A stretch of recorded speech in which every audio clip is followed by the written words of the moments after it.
اللہ سبحانہ و تعالیٰ نے جب اپنی معرفت کو فرض کیا ہے تو اس کا طریقہ امام حسین علیہ السلام نے فرمایا کہ معرفت و اہل کل زمان بامامہم، ہر انسان کا اپنے زمانے کے امام کو پہچان لینا ہی معرفت اللہ ہے۔ امام حسین علیہ السلام ہر زمانے کے امام ہیں، تو امام حسین علیہ السلام کی معرفت گویا اللہ کی معرفت تک پہنچانا ہے۔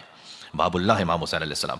تو آپ معرفت کیسے حاصل کرتے ہیں کسی کی؟ ایسے حاصل کرتے ہیں کہ آپ ان سے جا کے ملاقات کرتے ہیں، جب مل لیتے ہیں تو سب سے زیادہ بہتر طریقہ ہے پہچان لینے کا یہ مل لینا، اسے آپ شرعی لینگویج میں کہتے ہیں زیارت۔ امام حسین علیہ السلام کی جب آپ زیارت پہ جا رہے ہیں، اچھا جو جا سکے زیارت پر، وہ میں نے چونکہ احادیث کو پیش کیا ہے، فقط خلاصہ یہاں پیش کر دوں کہ امام نے حتیٰ جو کوفہ کا رہنے والا تھا سدیر سیرفی، تو امام صادق علیہ السلام کا طریقہ یہ تھا کہ اس سے پوچھا کرتے تھے، جو بھی عراق سے آتا تھا امام پہلے پوچھتے تھے کہ تم میرے جد حسین کی زیارت پہ جاتے ہو یا نہیں جاتے؟ امام تھے خود مدینہ میں، اور جو کوفہ کا رہنے والا ہے اس سے امام نے ایک عجب سوال پوچھا، آج کے زمانے کا سوال نہیں جب آپ 1 گھنٹے میں کوفہ سے کربلا پہنچ جائیں، یہ اس زمانے کی بات ہے کہ جب صبح کو نکلیں تو شام تک پہنچیں گے۔ امام نے کہا کیا تم ہر روز حسین کی زیارت کرتے ہو یا نہیں کرتے؟ اس نے کہا مولا نہیں، ہر روز تو میں نہیں کر پاتا۔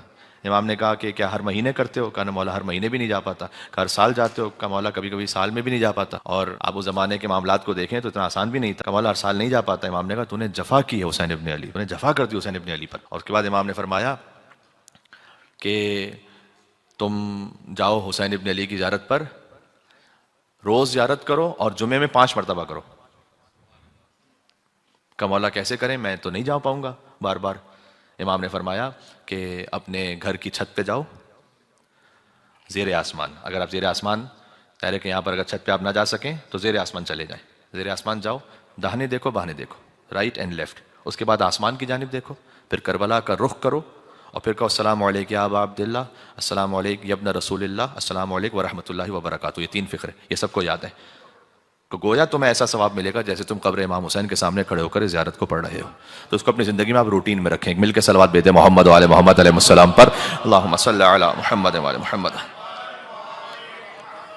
اس کے بعد امام علیہ السلام سے مختلف متعدد احادیث میں پوچھا گیا کہ کب زیارت کریں امام حسین کی۔ تو دیکھیں جب ہم ظاہر ہے کہ جہاں پر آپ مقیم ہیں اور جہاں تک یہ آواز جا رہی ہے تقریباً دنیا میں ایسے مومنین ہوں گے کہ جو روز نہیں جا سکتے ہوں گے، ہر مہینے نہیں جا سکتے ہوں گے، شاید ہر سال نہ جا سکتے ہوں۔ ایک طریقہ تو پہلے یہ بتایا امام نے کہ روزانہ کم سے کم زیر آسمان دائیں بائیں اوپر آسمان کی جانب، پھر کربلا کرو السلام علیکم یا ابا عبداللہ، یہ مختصر زیارت پڑھو، یہ اپنی زندگی میں رکھیں اسے۔ دوسرا یہ کہ امام سے جب پوچھا گیا کہ مولا اچھا کن کن وقتوں میں جائیں وہاں پر امام حسین کی زیارت کے لیے، فرمایا کہ فی کل وقت وحین، ہر وقت ہر زمانے میں۔ یعنی دیکھیں نماز ہے ایک خاص وقت کے لیے، واجب روزہ ہے خاص وقت کے لیے، حج ہے خاص وقت میں، لیکن فرمایا فی کل وقت وحین، ہر وقت ہر زمانے میں پہنچو امام حسین کی زیارت پر، یعنی جتنا ہو سکے جاؤ، جتنا ہو سکے جاؤ، جتنا ہو سکے جاؤ۔ اس کے بعد مولا کو اور خاص اوقات ہیں تو پھر ایک احادیث کا سلسلہ ہمارے پاس، امام نے ایک جملہ ارشاد فرمایا کہ ہر باشرف وقت کو زینت عطا کرو حسین کی زیارت سے، یعنی ہر مجلس کو زینت دو علی کے ذکر سے، ہر باشرف وقت کو زینت دو حسین کی زیارت سے۔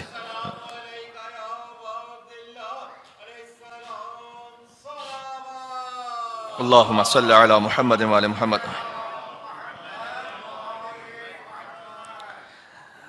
ایک حدیث کی جانب توجہ دلانا چاہتا ہوں، اس سے ملتی جلتی حدیث مجھے یقین آپ نے سنی ہے لیکن شاید یہ حدیث اس طرح سے نہ پہنچو، ان للحسین فی بواطن المؤمنین معرفۃ مکتومہ، یقیناً حسین کے لیے اللہ نے مومنوں کے اندر ایک چھپی ہوئی معرفت رکھی ہوئی ہے، ہر مومن کے دل میں۔ ایک مرتبہ ہوتا ہے کریشن، ایک مرتبہ ہوتا ہے ایکسپلوریشن، اللہ نے وہ معرفت کریٹ کی ہوئی ہے، آپ نے خالی ایکسپلور کرنا ہے۔ فرمایا کہ اللہ سبحانہ و تعالیٰ نے ہر مومن کے دل میں حسین کے لیے وہ گرمی رکھی جو کبھی ٹھنڈی نہیں ہوگی، اور ہر مومن کے وجود میں امام حسین علیہ السلام کے ایک معرفتاً مکتومہ، ایک چھپی ہوئی معرفت اللہ نے ان بلٹ رکھی ہوئی ہے، بائی ڈیفالٹ ہر مومن کے وجود میں معرفتاً مکتومہ، ایک چھپی ہوئی معرفت تو ہے۔ تو یہ ایک عظمت جو اب عبداللہ علیہ السلام کے لیے آپ اپنے وجود میں محسوس کرتے ہیں، یہ ایمان کی علامت ہے، ہر ایک کے دل میں نہیں ہے۔ امام حسین علیہ السلام سے انسپائر بہت سے لوگ ہوتے ہیں، امام حسین علیہ السلام سے محبت ہو سکتا ہے بہت سے لوگ یوں کرتے ہوں، امام حسین علیہ السلام کے غم میں بعض لوگ اور بھی رو لیتے ہیں، لیکن جو امام حسین علیہ السلام کے لیے ایک چھپی ہوئی معرفت، ایک خزانہ ہے، وہ آپ کے وجود میں اللہ سبحانہ و تعالیٰ نے رکھا ہے، سب کے وجود میں نہیں رکھا ہوا۔ یہ ایمان کی علامت ہے۔ ہو سکتا ہے کہ کوئی امام حسین السلام پر گریہ کرے، لیکن ضروری نہیں ہے کہ جب بھی ہر محرم آئے گا تو وہ گریہ کرے گا۔ بعض لوگ ہیں ایسے کہ رو لیں گے، ایک بار رو لیں گے، 2 بار رو لیں گے، ذکر سنا تو رو لیں گے، لیکن جیسے ہی آپ محرم کے چاند کی اطلاع پائیں اور فوراً آپ کی آنکھوں میں آنسو آئیں یا کم سے کم دل آپ کا مغموم ہو جائے، یہ ایمان کی علامت ہے۔ تو اس کا مطلب ہے کہ کسی کا جو خاص تعلق امام حسین السلام سے، وہ ایمان کی علامت ہے۔ اب باقی پھر امام نے کہا کہ جو باشرف اوقات ہیں ان میں خاص زینت دو، ان وقتوں کو. اب آپ دیکھیں، اور میں اپنے آپ کے لیے کہہ رہا ہوں، اگر ہم نہ جا سکیں ہر بار شرف وقت میں امام حسین کے روضے پر، تو ایک طریقہ آپ کو بتلا دیا کہ باقی مخصوص زیارتیں بھی آپ کو بتلائی گئی ہیں جو مفاتیح الجنان میں لکھی ہوئی ہیں. اس کا خلاصہ کیا ہے؟ ہر وہ دن جو اللہ کی خاص عبادت سے منسوب ہے اس میں امام حسین کی زیارت ہے، اور ہر وہ دن جو ہے امام حسین سے منسوب اس میں تو ہے امام حسین السلام کی زیارت ہے. تو آپ اگر رجب المرجب سے شروع کیجئے تو ایک سلسلہ ہے پورا. مثلا امام نے فرمایا یکم رجب المرجب کی شب خاص امام حسین کی زیارت کی تاکید ہے. پھر فرمایا 15 رجب المرجب کی شب، یہ امام حسین کی زیارت ہے. یہ مخصوصیاں ہیں کہ جو کم معروف ہیں. 15 شعبان لوگ جانتے ہیں، عرفہ لوگ جانتے ہیں، شب 15 رجب خاص مخصوصی ہے امام حسین علیہ السلام کی زیارت کی. اور آپ جب انشاءاللہ کبھی رجب میں تشریف لے جائیں کسی بھی امام کے حرم میں، تو ایک زیارت رجبیہ ہے. الحمدللہ الذی اشہدنا مشہد اولیائہ فی رجب، کہ حمد اس پروردگار کی کہ جس نے ہمیں دکھلا دیا اپنے اولیاء کا حرم رجب مرجب میں. یہاں سے زیارت شروع ہوتی ہے، الحمدللہ الذی اشہدنا مشہد اولیائہ فی رجب. پھر آگے ہے وعلی محمد المنتجب وعلی اوصیاء الحجب. یہ پوری زیارت سے کہ حضور مکرم پر درود و سلام ہو کہ جو خاص انتخاب ہیں، اور ان اوصیاء پر سلام ہو الحجب کہ جنہیں تو نے خاص پردے میں رکھا ہوا ہے، یعنی جن کے فضائل ایسے خاص پردے میں کہ ہر ایک جانتا نہیں ہے، ان کی شناخت رکھتا نہیں ہے، لیکن جب رجب میں پہنچے تو اس زیارت کو پڑھیں جو تعلیم فردہ ہے امام علیہ الصلوۃ والسلام ہے. تو رجب المرجب کی ایک مخصوص زیارت ہے. رجب میں امام رضا علیہ السلام کی زیارت کی بھی خاص الخاص تاکید ہے. پھر شعبان المعظم میں ایک ہم اسلامک کیلنڈر کا میں آپ کو خالی تاریخیں بتلا دوں جو کہ ایک مجلس میں عرض کی گئی تھی، پھر میں اس موضوع سے آگے بڑھاؤں گا. 15 شعبان المعظم کے لیے مولا نے فرمایا کہ جو چاہتا ہے 1,24,000 انبیاء کی روحوں سے ہاتھ ملائے، اسے چاہیے کہ 15 شعبان امام حسین کے حرم میں پہنچے اور وہاں پر زیارت کرے امام حسین علیہ السلام کی. پھر رمضان المبارک کے لیے فرمایا کہ شب یکم رمضان، شب نیمہ رمضان، شب آخر رمضان، یعنی پورا رمضان امام حسین کی زیارت کے گرد گھوم رہا ہے، گویا احاطے میں لیا ہوا ہے. پھر شب 19 رمضان، شب 21 رمضان، شب 23 رمضان. پھر شب عید الفطر، روز عید الفطر، شب عرفہ، روز عرفہ، شب عید الاضحیٰ، روز عید الاضحیٰ، شب عاشور، روز عاشور، شب اربعین، روز اربعین. یہ وہ مخصوصیاں ہیں کہ جو امام حسین السلام کی زیارت کی ہے. یعنی کوئی دن، کوئی موقع، کوئی ایسا باشرف وقت رہ نہیں جاتا جب اللہ تعالیٰ نے نہ چاہو کہ تم حسین کے حرم میں پہنچو اور وہاں پہنچ کر زیارت کرو ابا عبداللہ الحسین علیہ الصلوۃ والسلام کی. محمد معلوم.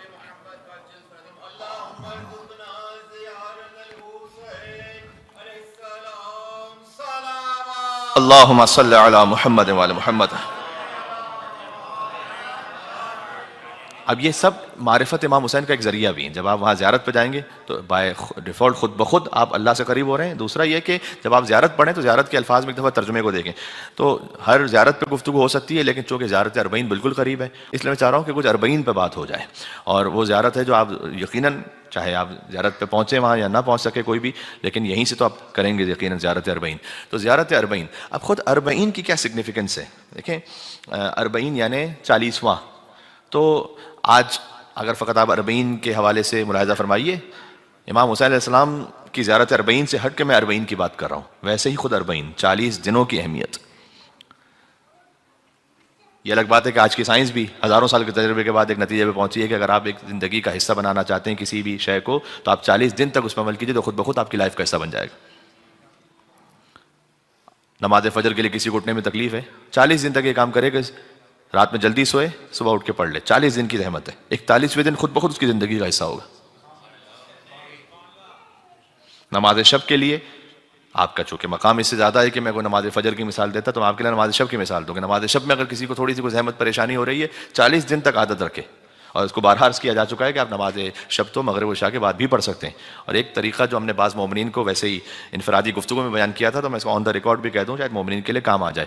وہ یہ کہ آپ تقریباً یہ وہ ایام ہے کہ روزانہ کسی مجلس میں جا رہے ہیں، آپ مجلس میں شرکت فرمائیے، مجلس میں نیاز و تبرک امام حسین علیہ السلام سے استفادہ کیجیے. اور اس کے بعد جب آپ گھر واپس جانے لگیں تو تقریباً آپ کی ڈرائیو 15 منٹ، 20 منٹ، آدھا گھنٹہ، پونا گھنٹہ ہو سکتی ہے جہاں سے آپ مجلس میں جا رہے ہیں. گاڑی میں بیٹھے، گاڑی سٹارٹ کی آپ نے، چلتے ہوئے نماز شب کی نیت کی، چلاتے ہوئے گاڑی. یہ سیفٹی آپ کے اوپر ہے، یہ انشورنس میں کہیں میرا کوئی سلسلہ نہ بن جائے. تو کیسے ہوگا یہ؟ اس کا فقہی طریقہ یہ ہے کہ آپ باوضو ہونے چاہیے، اور باوضو رہنا ویسے ہی تاکید ہے. تو آپ ویسے ہی باوضو رہا کریں مجلس میں. تو آپ نے وضو کیا ہوا ہے، لیکن جب آپ سواری میں، چاہے وہ بس میں سوار ہیں، چاہے پلین میں ہیں، چاہے آپ ٹرین میں ہیں، چاہے آپ پیدل چل رہے ہیں، سفر کے دوران جب آپ مستحب نماز پڑھ رہے ہوتے ہیں تو اس میں قبلے کی شرط ختم ہو جاتی ہے.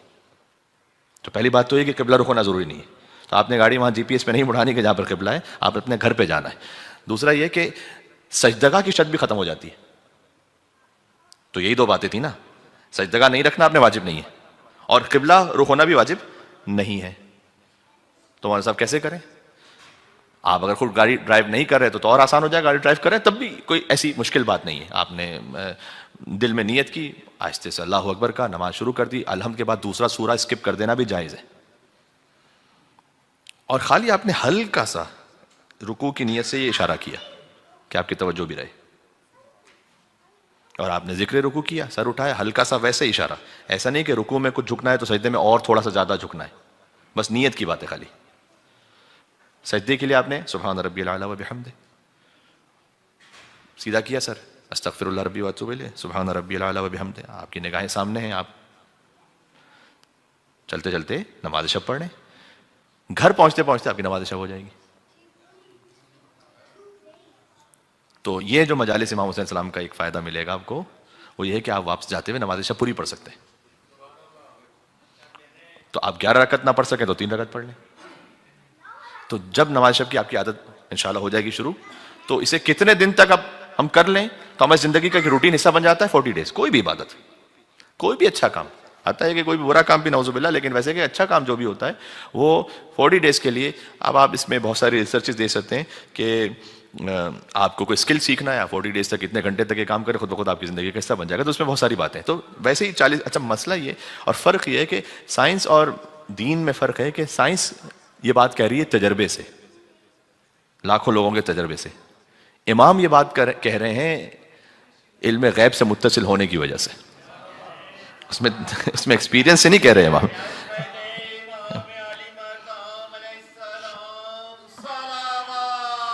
اللہم صلی علی محمد وعلی محمد. تو جو 40 دن کی بات ہے, حضرت آدم علیہ السلام کی توبہ 40 دن تک توبہ کرتے رہے, توبہ قبول نہیں ہو رہی تھی. اس کے بعد اللہ سبحانہ و تعالیٰ نے جبریل کے ذریعے سے وحی کی کہ آپ 40 دن سے توبہ کر رہے ہیں, اب آپ اس وسیلے سے توبہ کریں کہ الہی بحق محمد وانت المحمود وبحق علی وانت الاعلی وبحق فاطمہ وانت فاطر السماوات والارض وبحق الحسن وانت المحسن وبحق الحسین وانت قدیم الاحسان. اس وسیلے سے دعا کریں گے تو توبہ قبول ہوگی. تو خود آدم علیہ السلام کی توبہ بھی 40ویں دن کے بعد اللہ سبحانہ و تعالیٰ نے قبول فرمائی. اور حضرت یونس علیہ السلام کے لیے بھی جو مچھلی کے شکم میں گئے تو اس میں البتہ متعدد روایات ہیں. اس میں سے ایک روایت 40 دن کی بھی ہے کہ 40 دن تک مچھلی کے شکم میں رہے اور کہتے رہے کہ لا الہ الا انت سبحانک انی کنت من الظالمین. اس میں میں آپ سے عرض کروں, شاید اللہ سبحانہ و تعالیٰ کا نظام یہ ہے کہ اللہ اگر آپ کو کسی امتحان میں ڈالتا ہے, کسی آزمائش میں ڈالتا ہے, آپ 40 دن تک مسلسل متوجہ رہیں اللہ سبحانہ و تعالیٰ کی بارگاہ میں اور یہ ذکر یونسیہ پڑھتے رہیں, لا الہ الا انت سبحانک انی کنت من الظالمین. بس 40 دن کی بات ہوتی ہے, اللہ سبحانہ و تعالیٰ اس آزمائش سے نکال دیتا ہے انسان کو. اس کی توجہ اللہ کی طرف رہنی چاہیے. ایک مرتبہ ہوتا ہے کہ جب کوئی مشکل, کوئی مصیبت, کوئی پریشانی آتی ہے تو وہ عذاب ہے یا آزمائش ہے. تو اس کے لیے جو احادیث ہمارے سامنے بیان کیا گیا کہ اگر اس مصیبت کے بعد انسان اللہ سے دور ہو جائے تو عذاب ہے, اللہ سے مزید قریب ہو جائے تو آزمائش تھی. بڑا سادہ سا قانون ہے. تو لا الہ الا انت سبحانک انی کنت من الظالمین حضرت یونس علیہ السلام کب کہہ رہے تھے, اگر وہ 40 دن کی روایت کو مانے. بہرحال یہ ذکر تو ہے حضرت یونس علیہ السلام کا, اب 40 دن تھا یا 7 دن تھا یا مثلا 13 دن تھا یا 14 دن تھا, وہ اس میں اپنی تفصیل ہے, یا 4 ہفتے تھا. لیکن حضرت یونس علیہ السلام آپ تصور فرمائیے گا کہ کمپلیٹلی دنیا سے کٹ آف ہو گئے تھے, اس لیے کہ مچھلی کے شکم میں کچھ بھی نہیں کر سکتے, بالکل دنیا سے کٹ آف ہے. تو وہ اللہ سبحانہ و تعالیٰ کی بارگاہ میں یہ کہہ رہے تھے کہ پروردگار میں نے یہ زیادتی کی, میں نے ظلم کیا, میں ظلم کرنے والوں میں سے, لا الہ الا انت سبحانک انی کنت من الظالمین. جب آپ اسے وسیلہ بنا لیں گے اور اسے ذریعہ بنا لیں گے تو نتیجہ کیا نکلے گا؟ اللہ نے کیا کہا ہے, فاستجبنا لہ, بالآخر ہم نے یونس کی دعا کو سنا, ونجیناہ من الغم, غم سے نجات عطا کی. آگے ہے آپ کے لیے وَكَذَلِكَ نُنْجِي الْمُؤْمِنِينَ, خالی یونس کو نہیں نجات عطا کی, ہم مومنوں کو بھی ایسے ہی نجات عطا کیا کرتے ہیں. مل کے صلوات دے دیں محمد وآل محمد علیہ السلام پر, اللہم صلی علی محمد وآل محمد. اس طرح سے حضرت موسیٰ علیہ السلام کے لیے تو بہت معروف آیت ہے جسے میں نے سنامہ کلام میں پڑھا, سورہ اعراف کی آیت جو ذی الحج کی جو 10 دنوں کی نماز ہے مغرب عشاء کے درمیان کی, اس میں یہ آیت پڑھی بھی جاتی ہے وَوَعَدْنَا مُوسَىٰ 30 لَيْلَةً, ہم نے موسیٰ علیہ السلام سے وعدہ کیا تھا 30 راتوں کا. حضرت موسیٰ علیہ السلام, اس سے پہلے کی آیت یہ ہے کہ موسیٰ علیہ السلام نجات دے چکے تھے اپنی قوم کو. دیکھیں بہت زیادہ امپورٹنٹ ہے اس کے بیک گراؤنڈ کو سمجھنا کہ موسیٰ علیہ السلام اپنی قوم کو فرعون سے نجات دے چکے ہیں, یعنی اب وہ فرعون غرق ہو گیا, ختم ہو گیا فرعون. اب حضرت موسیٰ علیہ السلام ہے اپنی قوم کے ساتھ, اللہ نے کہا آپ طور پہ تشریف لائیے. کتنے دن کے لیے؟ قوم کو کہہ کے کہتے ہیں کہ میں 30 دن بعد آؤں گا, کیونکہ اللہ سبحانہ وتعالیٰ سے وعدہ ہوا تھا 30 دنوں کا. وَوَعَدْنَا مُوسَىٰ 30 لَيْلَةً وَأَتْمَمْنَاهَا ب10, اللہ نے 10 دن اضافہ کر دیا بنی اسرائیل کے امتحان کے لیے. غیبت کو طولانی کر دیا، بالفاظ دیگر غیبت کو طولانی کر دیا اللہ نے. وَأَتْمَمْنَاهَا بِعَشْرٍ فَتَمَّ مِيقَاتُ رَبِّي 40 لَيْلَةً. ہم 40 پہ بات کر رہے ہیں. فَتَمَّ مِيقَاتُ رَبِّي 40 لَيْلَةً. تو اللہ کا جو وقت ہے وہ پورا ہوا 40 راتوں میں. اس کا ترجمہ یہ ہے، یعنی اللہ نے 40 راتوں کو اپنا وقت کہا ہے. فَتَمَّ مِيقَاتُ رَبِّهِ 40 لَيْلَةً. اللہ کا وقت تمام ہو گیا. موسیٰ علیہ السلام سے جو اللہ سبحانہ و تعالیٰ نے کہا تھا کہ تم مجھ سے راز و نیاز کرو، 40ویں رات پر وہ وقت تمام ہوا. اب جائیے دوبارہ اپنی قوم کے پاس. اس میں بڑے پیغام ہیں. 40 دن کے لیے بھی جا رہے ہیں. کہتے ہیں وَقَالَ مُوسَىٰ لِأَخِيهِ، اپنے بھائی ہارون اخلفنی فی قومی، میرا آپ جانشین تو میرے جانشین تو بن جائیے گا میری قوم میں. 40 دن کے لیے جا رہے ہیں خالی. وہ نبی جو 40 دن کے لیے جائے وہ اپنا جانشین بنا کے جائے. جو ہمیشہ کے لیے پردہ فرما رہا وہ بغیر جانشین کے دنیا سے چلا جائے گا. یا علی اللہم صلی علی محمد وعلی محمد. اس وقت کیا کیا؟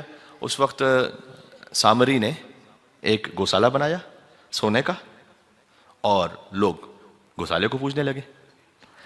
اچھا آپ سوچئے گا کہ حضرت موسیٰ علیہ السلام نے اتنے معجزات ابھی دکھلا دیے. وہ عصا پھینکتے تھے تو وہ اژدہا ہو گیا، اس نے جو ہے وہ فرعون کے دربار میں سارے سانپوں کو کھا لیا. اس کے بعد اتنا بڑا معجزہ دکھلایا تھا کہ اژدہا پھینکا تو سمندر بیچ میں سے پھٹ پڑا تھا. اس کے بعد ان کی قوم گزر گئی تھی، بعد میں فرعون اسی سمندر میں غرق ہو گیا. اتنا کچھ دکھلانے کے بعد بھی خالی سامری نے گوشالہ بنایا، اور وہ گوشالہ جو بنایا تھا وہ سونے کا تھا، اور لوگ انسپائر ہو گئے اور اس کی پوجا کرنے لگے. اس میں ایک بات خالی اور تھی، وہ یہ تھی کہ سامری ایک زمانے میں مطلب حکمت کے اعتبار سے مشہور تھا، اور اپنے اوراد و وظائف کے اعتبار سے تھا، اور کسی مقام پہ پہنچا ہوا تھا. تو اس نے دیکھا تھا کہ حضرت موسیٰ علیہ السلام کے پاس جب نبی آتے ہیں، جب کوئی فرشتہ آتا ہے وہی لے کے، تو فرشتے نے جس مقام پر قدم رکھا تھا وہ مقام اسے معلوم تھا. وہاں کی مٹی اٹھائی اس نے اور گوشالے میں ڈال دی، اور گوشالے سے آواز آنے لگی، اور لوگ گمراہ کہ یہ کیا ہو رہا ہے. کیونکہ وہ کہتے تھے کہ اے موسیٰ دکھلاؤ اللہ کو، اللہ نظر نہیں آ رہی، یہ نظر آ رہا ہے. تو گمراہ ہو گئے. حضرت موسیٰ علیہ السلام واپس آئے، دیکھا تو پوری قوم جو ہے گوشالہ پرست ہو گئی. غیبت طولانی ہو گئی، قوم گوشالہ پرست ہو گئی.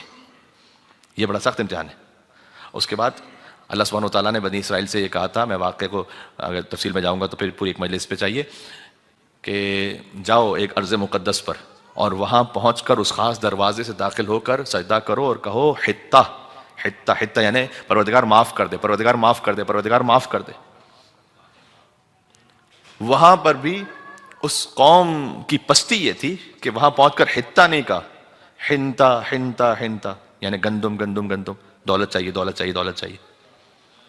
تو اس کی سزا کیا دی؟ اللہ نے قرآن میں لکھا ہے 40 سالوں تک بھٹکا کے رکھا اللہ نے. اب اپنا وطن ملتا نہیں تھا. یہاں بھی 40 ہے. اس سے ایک لطیف استخراج یہ ہو سکتا ہے، اللہ امتحان لیتا ہے تو 40 دن کا لیتا ہے، سزا دیتا ہے تو 40 سال کی دیتا ہے.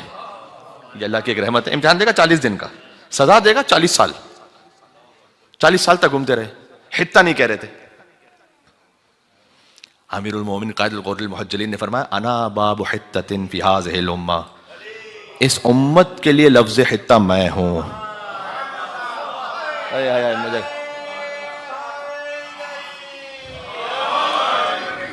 سبحان اللہ. اللہم صلی علی محمد وعلی محمد. ایک روایت آپ کو سناتا ہوں، ثواب الاعمال، شیخ صدوق نے لکھا اس روایت کو، اور شاید میں زندگی میں پہلی دفعہ اس روایت کو ممبر سے پڑھ رہا ہوں. وہ روایت یہ ہے کہ مولا کے ایک صحابی اسحاق ابن عمار، وہ پہنچے امام کے پاس اور کہا کہ مولا مجھے وہ جو خاص دشمنان اہل بیت، میں ان کا عدد بھی نہیں بتاؤں گا لیکن آپ کے ذہن میں ہے کہ کن کی بات ہو رہی ہے، ان کے بارے میں کچھ بتائیے گا تو صحیح. یعنی خاص اصحاب ائمہ کا طریقہ تھا کہ وہ کچھ پوچھا کرتے تھے بطور تبرہ امام سے. اور اس روایت میں یہ ہے کہ اسحاق ابن عمار نے کہا کہ مولا میں نے آپ کے والد سے بھی سنا تھا ان کے بارے میں، تو آپ بھی کچھ بتائیے.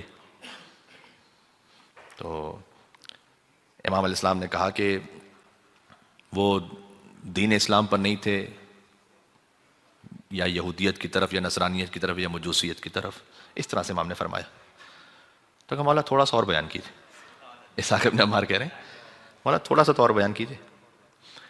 امام نے جملہ سنیے گا, اس موضوع سے اس کا ربط کیا ہے. دیکھیں سامری تھا وہ باطل خدا بنانے والا, اور جس گوسالے کو بنایا تھا اس کو قرآن میں العجل کہا ہے, عین جیم لام, عجل یعنی گوسالہ.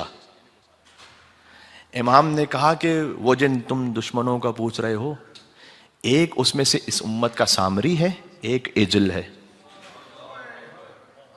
ایک باطل بنانے والا, ایک باطل بننے والا. امام نے بتلایا بھی کہ کون سامری ہے کون عجل ہے اس میں سے.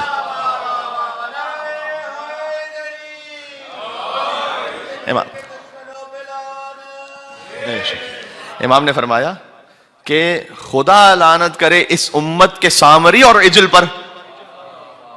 یعنی اس امت کا بھی ایک سامری ہے جو رسول اللہ کے پردہ فرما جانے کے بعد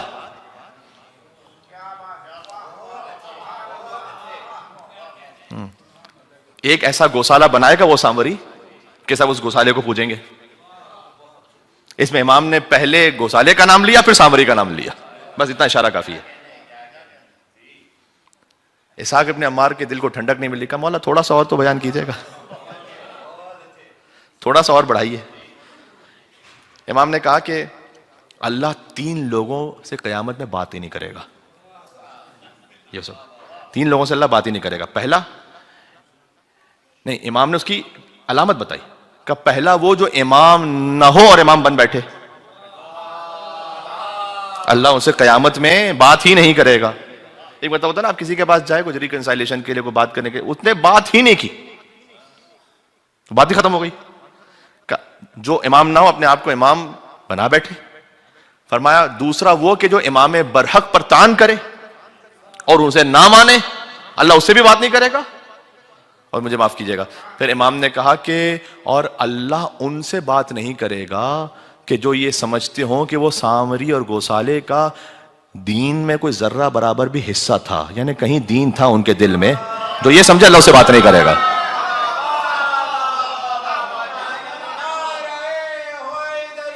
یا علی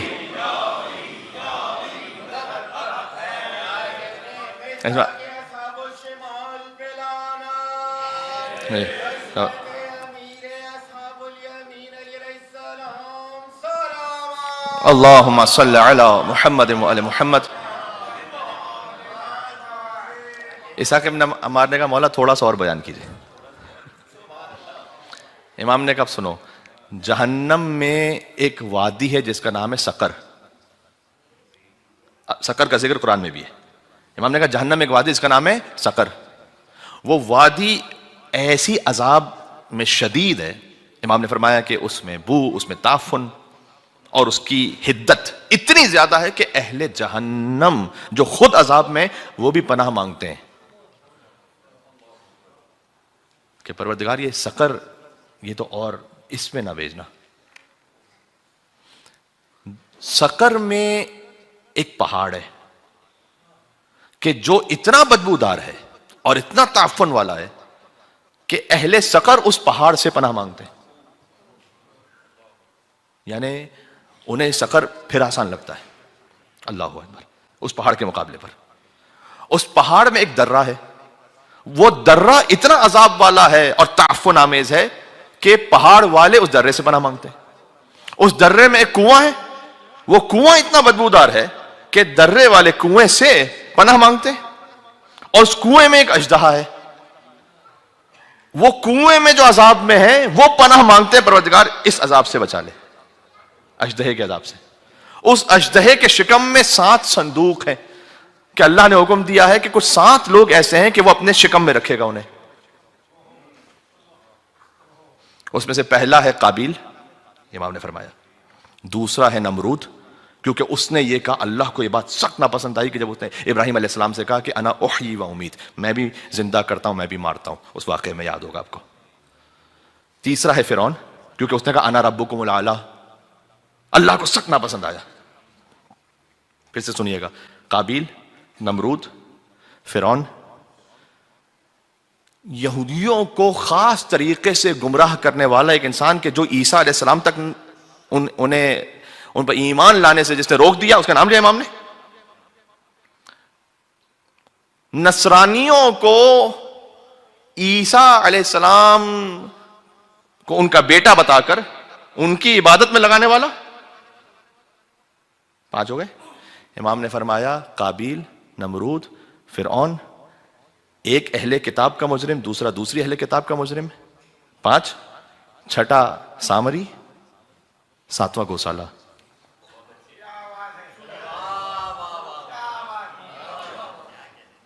اور پھر امام علیہ السلام نے کچھ آیتوں کو پڑھ کے روایت تمام ہوئی.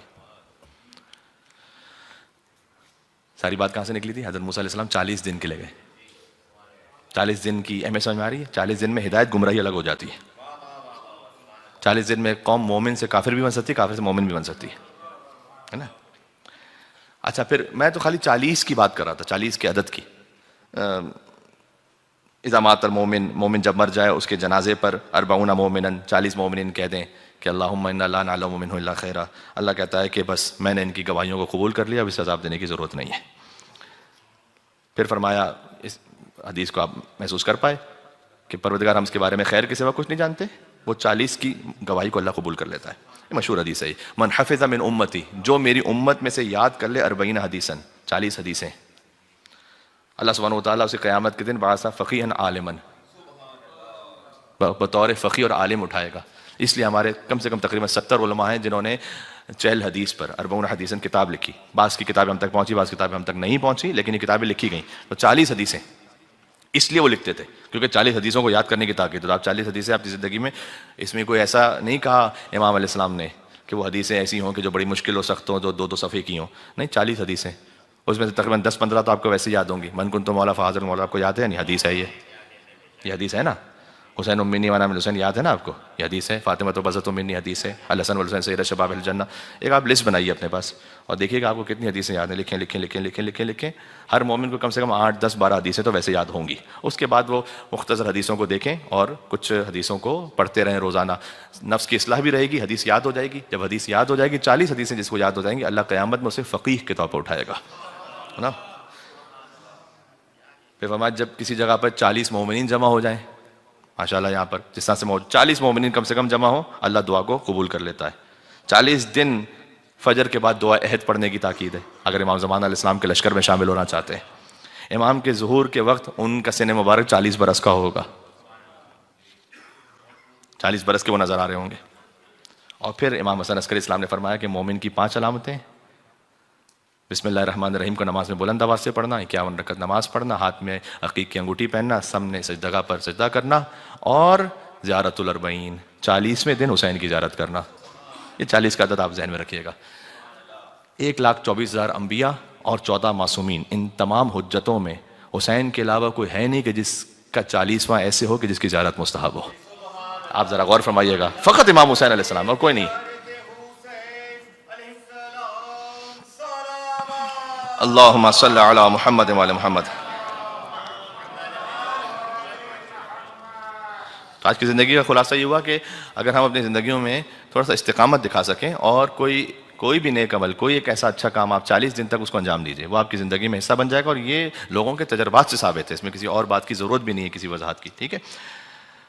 تو میں چاہتا ہی تھا کہ تھوڑا سا زیارت اربعین پر بھی بات ہو، لیکن اچھا خاصا وقت بھی گزر گیا. آج اربعین کی اہمیت پر، 40 کے عدد کی اہمیت پر بات ہو گئی. السلام علی ولی اللہ و حبیب. اس سے بھی ایک بات کہہ دوں، امام نے جو زیارت اربعین سکھلائی ہے وہ کس صحابی کو سکھلائی ہے؟ صفوان ابن مہران جمال کو سکھائی امام نے. خود جس صحابی کو سکھلائی ہے اس سے بھی سمجھ میں آتا ہے کہ اس زیارت کی اہمیت اور زیارت کی عظمت کیا ہے. امام ہر ایک کو ہر تحفہ نہیں دیتے تھے. صفوان ابن مہران جمال کون ہے؟ جمال جیسے تمار، کھجور بیچنے والے. جمال یعنی اونٹ کرائے پہ دینے والے. آج جیسے رینٹ کار کا بزنس ہوتا ہے نا، ویسے ان کا بزنس تھا، بہت بڑا تھا، بہت سارے اونٹ تھے. آج ان کا بزنس اس طرح سے تھا، دیکھیں کیا قربانی ہے ان کی. بزنس ان کا اتنا بڑا تھا کہ ہارون رشید کے زمانے کا جو بادشاہ ہے وہ رینٹ پہ لیتا تھا اونٹ. کتنا بڑا کانٹریکٹ ہے یہ. ایک دفعہ امام کی خدمت میں پہنچے. امام نے فرمایا کہ تیرے اندر، یہ روایت کا ایگزیکٹ جملہ ہے، کل الخیر فی کا، تیرے اندر ہر خیر ہے، ہر اچھی بات ہے، الا واحد، صرف ایک بات کی، تیرے اندر ہر اچھی بات ہے سوائے ایک بات کی۔ اچھا دیکھیں، امام علیہ السلام نے اس کو یہ نہیں کہا کہ یہ جو ایک بات ہے تیرے اندر اس کی وجہ سے تو لانتی ہے، مردود ہے، ختم ہے، بلکہ کہا تیرے اندر ہر اچھی بات ہے سوائے ایک بات کے، اس ایک بات کو تو ٹھیک کر۔ کہ مولا حکم دیجیے۔ کہا تم فلاں شخص کو، امام نے نام نہیں لیا روایت میں نے آپ کو سمجھانے کے لیے نام لیا، یعنی امام علیہ السلام بھی جب گفتگو کرتے تھے تو یہ نہیں ہے کہ جس موقع پہ جس کا جو نام آیا اٹھا کے لے لیا امام نے، خود بہرحال امام علیہ السلام، یہ خود ایک موضوع ہے جو میں آپ سے عرض کر چکا ہوں کہ امام علیہ السلام نے کیسے زندگی گزاری ہے اور کس احتیاط کے ساتھ زندگی گزارنے کا حکم دیا کہ ہو سکتا ہے کہ امام کا نام لینا کسی اور مومن کی جان کے لیے خطرہ بن جائے۔ لہذا امام نے کہا کہ تو اس شخص کو اونٹ جو دیتا ہے نا کرائے پر، وہ تیرے اندر ایک خامی ہے۔ تو صفوان جمال نے یہ کہا کہ مولا میں نے اسے نہ لاہ و لعب کے لیے اونٹ دیے۔ اچھا دیکھیں، یہ ہو سکتا ہے نا بھائی کہیں پر ایسی بے شرموں والی پارٹی ہو رہی ہے، اس کے لیے کوئی اونٹ دیے ہوں، کہ مولا میں نے ایسے نہیں دیے، میں نے حتیٰ اس کو سیر تفریح سیاحت کے لیے اونٹ نہیں دیے، میں نے اس کو کہیں پر لشکر کشی کرنے کے لیے اونٹ نہیں دیے، میں صرف اونٹ اس وقت دیتا ہوں جب وہ حج پہ جاتا ہے، صرف حج پہ جاتے ہیں اس وقت اونٹ دیتا ہوں بس، اور میں نہیں دیتا اونٹ اس کو۔ تو امام نے اس سے پوچھا کہ تو اتنا بتا کہ تیرے دل میں امید ہوتی ہے کہ وہ حج پہ جب گیا ہے واپس آئے تو تیرا کرایہ دے دے، پریکٹیکل ہے یا نہیں؟ کہا جی جی مولا یہ تو امید ہوتی ہے۔ امام نے کہا بس اتنے دنوں کے لیے تو چاہتا ہے وہ زندہ رہے،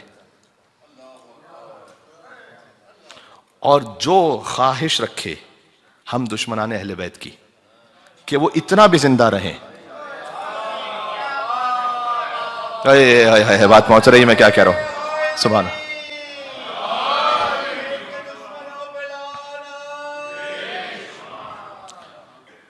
کیونکہ تیرے دل میں اتنی خواہش ہوتی ہے کہ وہ اتنا زندہ رہے کہ تاکہ میرا کرایہ مجھے مل جائے، تو ان کے ساتھ شریک ہو جائے گا، یہ امام نے فرمایا۔ اس لیے یہ ایک مشکل ہے تیرے اندر۔ امام کے کہنے کا طریقہ دیکھیے، پہلے فرمایا تیرے اندر ہر خیر ہے۔ اچھا برائی کتنی بڑی تھی، بات بظاہر اپیرنٹلی، لیکن امام نے کہا تیرے اندر ہر خیر ہے لیکن ایک بات کی تو اصلاح کر، اور پھر اس کو اس طرح سے بتایا۔ اس نے کہا مولا میں آپ کی بات پر آمنا و سلمنا، آئندہ میں نہیں دوں گا اونٹ۔ اب جب یہ واپس آیا تو یہ سوچ رہا ہے دیکھیں پتہ نہیں آج کے زمانے کے اعتبار سے پتہ نہیں ملینز یا بلینز کا بزنس سمجھ لیجیے اس کا۔ اس نے کہا میں کیا کروں، اگر میں اونٹ رکھوں گا اور ہارون رشید نے مجھ سے نیکسٹ ایئر مانگے اور نہیں دیے میں نے، تو وہ مجھے میرے خاندان کو پتہ نہیں کیا کر دے۔ جیسے ہی اونٹ اس کے پاس آئے نا سارے بیچ دیے اس نے، کہ اونٹ رہیں گے نہیں میرے پاس، اور دنیا کو ظاہر کیا کہ میں بہت بوڑھا ہو گیا ہوں، میرے پاس اتنے عمال یعنی اتنے فرض کیجئے کہ کام کرنے والے بھی نہیں بچے کہ جو جا کے اونٹ کی دیکھ بھال کر سکیں، اس لیے میں اپنی زندگی بس اب خاموشی سے گزارنا چاہتا ہوں، اس لیے میں نے اونٹ بیچ دیے، اونٹ بیچ دی، ختم، اپنا چلتا ہوا بزنس ختم۔ کس کے کہنے پر؟ کس کے کہنے پر؟ آپ تصور فرمائیے گا، ہارون رشید بظاہر اس کو ہزاروں لاکھوں درہم و دینار دے سکتا ہے، جب آپ ایسے کسی کے ساتھ بزنس کر رہے ہو تو آپ کے تعلقات کہاں تک پہنچے ہوئے ہوتے ہیں، آپ کتنے انفلوئنسر ہوتے ہیں۔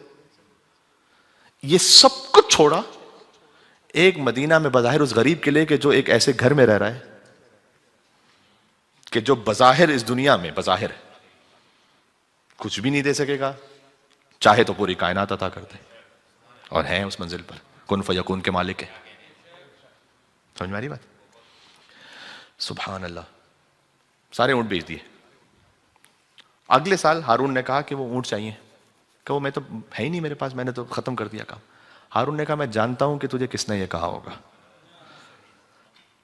دیکھیں امام نے بھی اس کی جان بچائی، اس نے بھی، اس نے سامنے پلٹ کے نہیں کہا اس کو، یہ ظاہر نہیں کیا، حکمت ہونی چاہیے انسان میں، اس نے ظاہر نہیں کیا کہ میرے مولا نے کہا تو کچھ بھی کرتا رہے تجھے کیا، تجھ پر لعنت تیرے، یہ نہیں کہا امام نے، اس صفوان نے بھی ایک حکمت سے کام لیا، کہ میں نے اونٹ بیچ دیے، ہے ہی نہیں میرے پاس، وہ سمجھ گیا تھا، لیکن چونکہ صفوان نے سامنے سے ایسا نہیں کہا نا کچھ، اس نے کہا مجھے معلوم ہے کہ تجھے کس نے کہا ہوگا، لیکن اگر تیرا اخلاق اچھا نہ ہوتا تو تجھے قتل کروا دیتا ہے، اخلاق تیرا اچھا ٹھیک ہے اس لیے تجھے چھوڑ دیا جا۔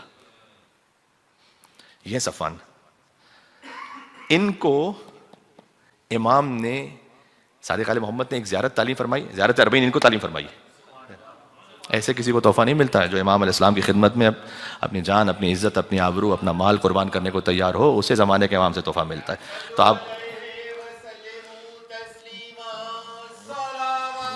اللہم صلی علی محمد وعلی محمد. تو آپ اس کی عظمت کو سمجھیں. میں آخری بات کہہ رہا ہوں. اب امام علیہ السلام نے چونکہ اس مقام پر ہیں صفوان، لہٰذا انہیں وہ زیارت بھی تعلیم فرمائی کہ جب تم امیر المومنین کے حرم میں جاؤ تو ایک خاص ادب جو مولا علی کی زیارت کے لیے اور ایک روایت میں امام حسین کی زیارت کے لیے بھی کوئی آپ تمام ائمہ کی زیارت کر سکتے ہیں، اور یہ آلریڈی مومنین کرتے ہیں. ہمارے بزرگوں سے جو ہم تک ادب پہنچا وہ کتنا بہترین ادب ہے، شاید ہمیں معلوم نہ ہو کہ روایت کا حصہ ہے. امام نے کہا کہ تم قبر امیر المومنین پہ پہنچو، جب فرجع القہقری، جب پلٹو تو پشت کر کے نہیں پلٹو. قہقری کہتے ہیں سامنے دیکھتے رہو، دلوں کا قبلہ وہ ہے، پشت نہ کرو اس کی طرف، آہستہ آہستہ اپنا سینہ رکھتے ہوئے پیچھے پلٹو. یہ امام حسین کی زیارت میں بھی، اور صفوان جمال کو امام صادق علیہ السلام نے مولا علی کی زیارت کے لیے تعلیم فرمایا. تو آپ غور فرمائیں، یہ وہ صحابی کہ جن کو امام نے زیارت اربعین سکھلائی. دعائے ابو حمزہ ثمالی ایسے کسی کو نہیں ملتی. ابو حمزہ ثمالی کبھی عرض کروں گا کہ وہ ہیں کس مقام پر کہ امام سجاد اسلام دعائے ابو حمزہ ثمالی تعلیم فرمائے. گفتگو یہاں تمام ہو گئی. زیارت اربعین یقین فرمائیے گا کہ ایک ایسی امام کی زیارتوں میں سے ہر زیارت کی طرح ایک ایسی زیارت ہے کہ اس کے ایک ایک جملے پر نہیں، ایک ایک لفظ پہ گفتگو ہو. ایک ایک السلام پہلے لفظ پر 1 گھنٹہ چاہیے السلام پہ بولنے کے لیے کہ السلام کا مطلب کیا ہے، یقین فرمائیے گا. ہاں پھر کبھی اور صحیح انشاءاللہ اللہ تعالیٰ نے توفیق دی تو. لیکن اس زیارت کو آپ انشاءاللہ اربعین کے دن پڑھیں گے، اور زیارت وارثہ بھی پڑھیے گا، اس لیے زیارت وارثہ کسی وقت سے مخصوص نہیں ہے، وہ ایک جنرل زیارت ہے. ائمہ علیہ السلام کی جتنی زیارت امام حسین علیہ السلام کی بیان کی گئی، اتنا کسی اور امام کی زیارت تفصیل کے ساتھ بار بار بیان نہیں کی گئی. گفتگو تمام ہو گئی. شہزادی سکینہ سلام اللہ علیہ کی شہادت کا ایام ہے، اور روایت میں کہیں 10 سفر ہے، کہیں پر 13 سفر ہے، کہیں پر سفر کی کوئی ابتدائی تاریخ ہے کہ حسین کی ایک دختر دنیا سے چلی گئی. لقد ماتت بنت من بنات الحسین. اس کا ترجمہ اس طرح سے ہے کہ یزید ملعون و بے حیا بڑی بے رخی سے کہتا تھا حسین کی بیٹیوں میں سے ایک بیٹی مر گئی ہے زندان میں. حسین کی بیٹی دنیا سے مر گئی. شام والے جب شام کی عورتوں کو پتہ چلا نا کہ ایک حسین کی دختر دنیا سے چلی گئی ہے، اس وقت عورتوں نے یہ کہا تھا کہ اگر اب اے یزید ملعون تو نے حسین کے خانوادے کو رہا نہیں کیا تو ہم تیرے دربار پر حملہ کر کے انہیں آزاد کروائیں گے. گویا سکینہ کی شہادت مقدمہ بن گئی سجاد کی رہائی کے لیے، حجت خدا کی رہائی کے لیے. بات واضح. لہذا بی بی سکینہ سلام اللہ علیہ کا اتنا عظیم الشان جہاد ہے کہ اہل بیت بظاہر شام سے اس وقت تک رہا ہی نہ ہو پاتے، لیکن بی بی سکینہ سلام اللہ علیہ کی وہ شہادت تھی. اور میں نے کل ایک مقام پر مجلس پڑھتے ہوئے حضرت انیس رحمۃ اللہ علیہ کے مرثیے کے کچھ بند پڑھے تھے. میں نے وعدہ یہ کیا تھا کہ آج میں مرزا دبیر رحمۃ اللہ علیہ کے مرثیے کے کچھ بند پڑھوں شہزادی سکینہ سلام اللہ علیہ کے لیے. حضرت انیس کا بھی طریقہ تھا کہ جب بھی وہ کوئی سلام لکھتے تھے تو کم سے کم ایک شعر بی بی سکینہ سلام اللہ علیہ کی عظمت پہ کہتے تھے. اور مرزا دبیر رحمۃ اللہ علیہ کا بھی 2 مرثیے بڑے اہم ہیں شہزادی کے لیے جو مرزا دبیر نے کہیں. ایک تو یہ کہ جب داغ بے کسی نہ سکینہ اٹھا سکے، اور دوسرا مرثیہ ہے جب غل ہوا چراغ حرم قید شام میں. یہ دونوں مرثیے دبیر نے لکھے، اور دونوں مرثیوں کی خاصیت یہ ہے کہ جب داغ بے کسی نہ سکینہ اٹھا سکی یہ قبل شہادت ہے سکینہ کا مرثیہ، جب غل ہوا چراغ حرم قید شام میں یہ بعد شہادت ہے بی بی سکینہ سلام اللہ علیہ کا مرثیہ. جب داغ بے کسی نہ سکینہ اٹھا سکی اور درد دل نہ خوف کے مارے سنا سکے. بی بی نے سنایا کس کو کہ ان پہ کیا گزر گئی، لیکن ایک اتنا قیامت کا مصرع ہے یہاں پر، جب داغ بے کسی نہ سکینہ اٹھا سکی اور درد دل نہ خوف کے مارے سنا سکی، کھائے تماچے شمر کے جب تک کہ کھا سکے. کھائے تماچے شمر کھائے تماچے شمر کے جب تک کہ کھا سکی، سنکم تھا دکھ بہت تھے نہ برداشت لا سکی. روئی تو ظالموں نے جفا بے شمار کی، آخر یہ جبر دیکھ کے موت اختیار کی. جبر اختیار کا بھی پورا فلسفہ اس میں موجود ہے. آخر یہ جبر دیکھ کے موت اختیار کی، کیا لفظ لکھا ہے. بی بی سکینہ سلام اللہ علیہ نے گویا خود موت اختیار کی قضاء الہی سے. پھر مختلف حالتوں کو لکھا، بی بی سکینہ سلام اللہ کن کیفیتوں سے گزری اس پورے دربار شام کے سفر میں، زندان شام میں. جب پیاس لگتی رو کے چچا کو پکارتی،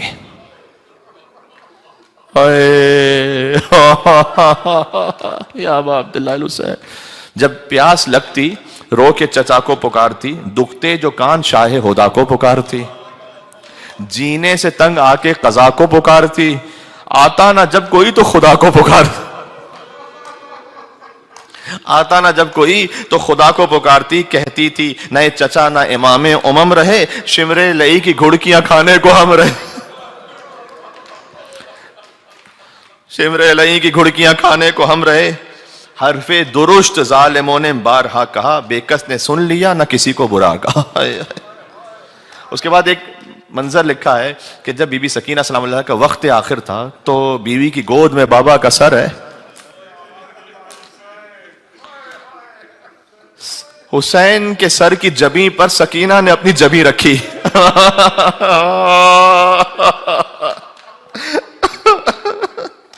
لکھتے ہیں سر کی جبیں پہ اپنی جبیں دھر کے رہ گئی. دیکھیں 4 سال کی بچی باپ کے سر کو کیسے گود میں لے رہی ہے. سر کی جبیں پہ اپنی جبیں دھر کے رہ گئی، کلمہ پڑھا بلائیں لی اور مر کے رہ گئی. مر کے رہ گئی. انیس نے لکھا نا، نیند آئے گی جب آپ کی بو پاؤں گی بابا، میں رات کو مقتل میں چلی آؤں گی بابا. تو ان بزرگوں نے لکھا شہزادی سکینہ سلام اللہ علیہا کے لیے. میں کیا عرض کروں، دیکھیں مومنین، آپ واقعاً صاحبان ایمان کتنے مومنین ہیں. فقط آپ چند مصروں کو پڑھیں تو آنکھیں بھیگ جاتی ہیں، ان کی چہرے سے آنسو روا ہو جاتے ہیں، رخسار تک پہنچ جاتے ہیں. کبھی روایت سناؤں گا کہ آنکھیں فقط نم ہو جائیں تو اس کا کیا الگ اجر ہے، اگر آنسو بہہ جائے تو کیا الگ اجر ہے، رخسار تر ہو جائے تو کیا اجر ہے، اگر کسی کی داڑھی بھی حسین کے غم میں کیا کیا اجر رکھا اللہ سبحانہ و تعالیٰ نے امام حسین علیہ السلام بگریہ کے لیے. امام حسین کی طرف سے اپنے آپ کو باندھ کے رکھیے گا. حمص کا ایک مقام ہے جو شام کے سفر کے دوران آیا تھا، اس میں شمر ملعون نے قافلہ روکا، پانی پلا رہا تھا. بی بی سکینہ سلام اللہ علیہ نے جا کے، علامہ نقن صاحب نے بھی اس روایت کو لکھا ہے، بی بی سکینہ سلام اللہ علیہ نے جا کے بی بی زینب سلام اللہ علیہ سے گویا پوچھا کہ پھوپھی اماں مجھے اجازت ہے، یہ پانی پلا رہا ہے، میں بڑی پیاسی ہوں، اس سے کہہ لوں کہ مجھے بھی پانی دے دے. ہائے ہائے ہائے، اگر کربلا میں حسین نے علی اصغر کے لیے پانی نہ مانگا ہو تو حسین تو امام کل ہیں، ساقی کوثر کا بیٹا ہے حسین، لیکن حجت تمام کرنی تھی نا اس وقت. شہزادہ علی اصغر علیہ السلام کے لیے پانی مانگا تھا. ویسے ہی گویا سکینہ سلام اللہ علیہ کا پھوپھی اماں مجھے اجازت ہے کہ بیٹی یہ پانی دینے والا تو نہیں ہے لیکن تو حجت تمام کرنا چاہے تو کر لے. سکینہ گئی، کیا کہتی بیچاری، معصومہ ہیں، مظلومہ ہیں، حسین کی دختر ہیں. ایک مرتبہ شمر نے، اس ملعون نے دیکھا، جانتا ہے کہ بچی کیوں آئی ہے نا، لیکن اپنے جانوروں کو پانی پلانا شروع کیا. گھوڑوں کو پانی پلاتا رہا، لشکر کے گھوڑوں کو پانی پلایا، لشکر والوں کو پانی پلایا. اس کے بعد آپ جانتے ہیں روایت کیا ہے، بڑی دل کٹ جاتا ہے. مشق میں تھوڑا پانی بچ گیا تھا، سکینہ کو امید ہو گئی کہ کچھ پانی میرے نصیب میں بھی آ جائے گا. سکینہ کی طرف مڑ کر مشق کا دہانہ کھول کر سارا پانی زمین پر بہانا شروع.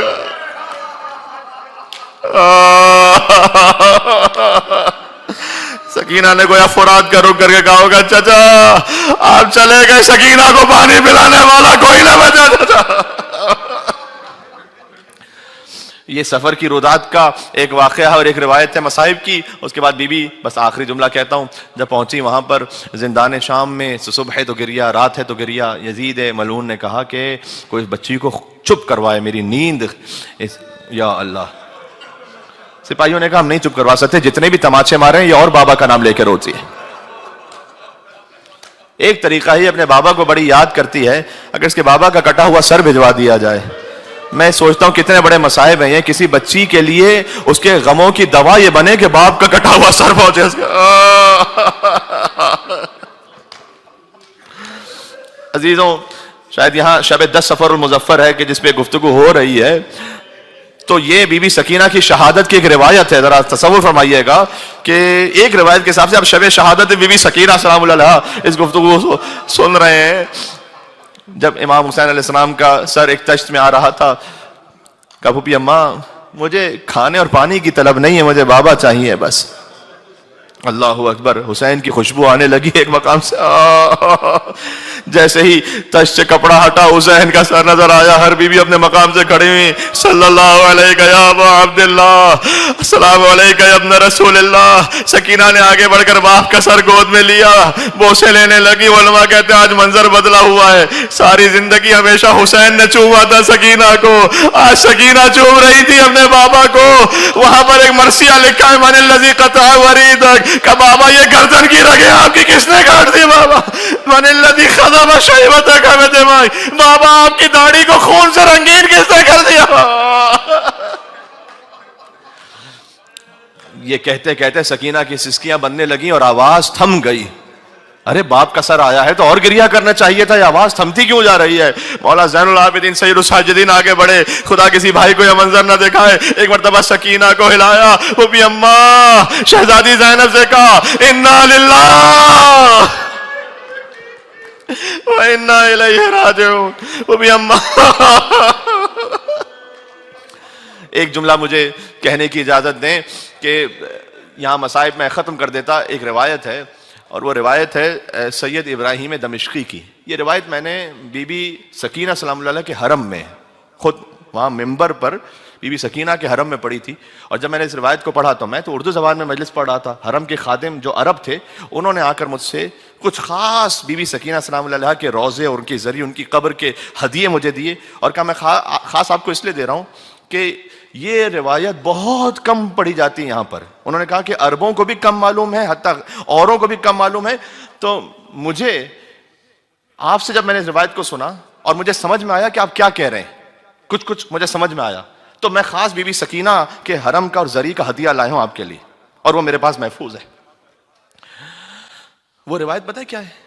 یہ ہے 167 سال پہلے کا واقعہ، تقریباً 166 ایئرز اگو، 1280 ہجری۔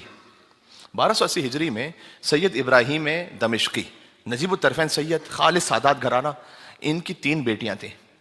پہلی بڑی بیٹی نے خواب دیکھا کہ حضرت رقیہ سلام اللہ علیہ، جنہیں ہم سکینہ سلام اللہ علیہ کہتے ہیں، وہ خواب میں آئی ہیں پہلی بیٹی کے، اور کہہ رہی ہیں کہ تو اپنے باپ سے کہہ کہ وہ والی شہر سے یہ کہیں کہ میری قبر میں پانی رس رس کر آ رہا ہے۔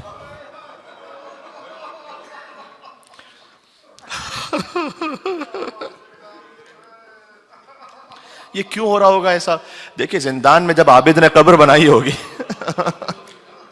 تو قبر تو بنائی جاتی ہے کچھ اوزار کے ذریعے، کچھ آلات کے ذریعے نا، جس کے ہاتھوں میں ہتھکڑیاں ہوں، پیروں میں بیڑیاں ہوں، تو لگتا ہے انہیں بیڑیوں سے کھرچ کر عابد نے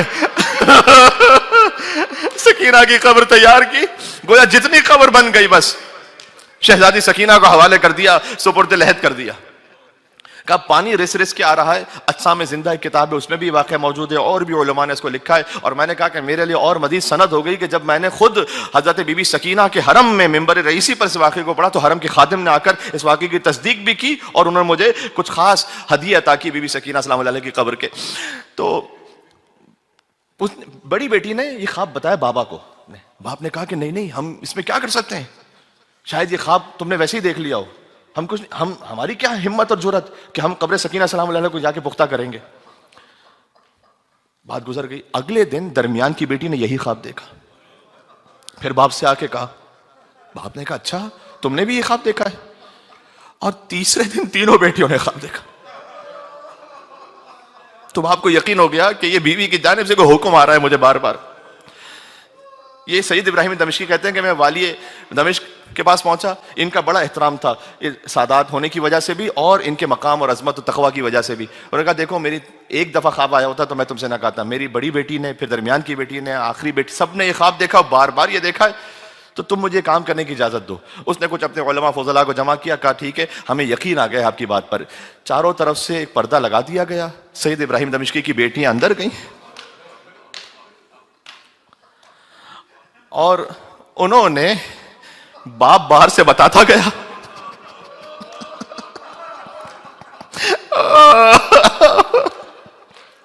اور وہ قبر کو پختہ کرتی گئی، قبر کو پختہ کرتی گئی، جو پانی انہیں آتا ہٹاتی گئی، پانی کو صاف، قبر کو پورا پختہ کر لیا جب انہوں نے۔ اب میں کیا کروں، بہرحال جب قبر کو پختہ کیا تو چیخ مارتی تھی بار بار، چیخ مارتی تھی بار بار، اس سے زیادہ میں نہیں کہہ پاؤں گا، چیخ مارتی تھی. جب یہ بچیاں قبر کو پختہ کرنے کے بعد باہر نکلی تو باپ نے پوچھا کہ تم روتے روتے خاص چیخ مارتی تھی زور سے. یہ چیخ کیوں مارتی؟ کہ بابا جو تماچوں کے نشان تھے وہ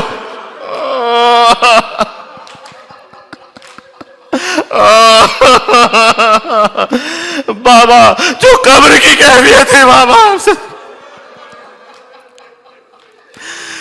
جو صدیوں بعد کوئی مومن دیکھے تو اس سے برداشت نہ ہو سکے.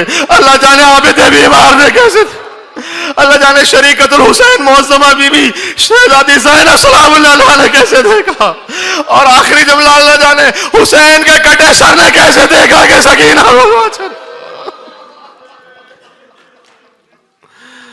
صلی اللہ علیہ یا ابا عبداللہ المظلوم الشہید یا ابن رسول اللہ یا حجت اللہ علی خلق یا سیدنا و مولانا انا توجہنا واستشفعنا وتوسلنا بک الی اللہ وقدمناک بین یدی حاجاتنا. نام بی بی سکینہ بریا وجیہن عند اللہ اشفع لنا عند اللہ یا حسین یا